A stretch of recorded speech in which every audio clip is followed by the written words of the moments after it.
Okay, ready?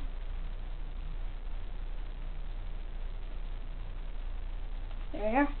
Okay, now I have one coin. See it right here. Oh, dropped it. Okay, so I have one coin. Go like that. Rub my fist. Jump to the other hand.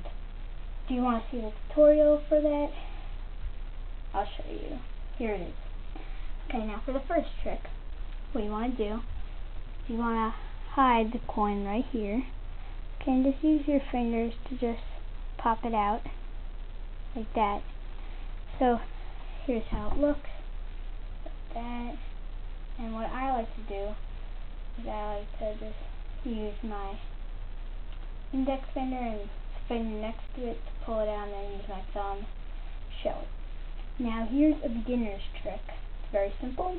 You have one coin, that's all you need. And when you're flipping your hands over, you're throwing it into the other hand. That takes a little bit of practice.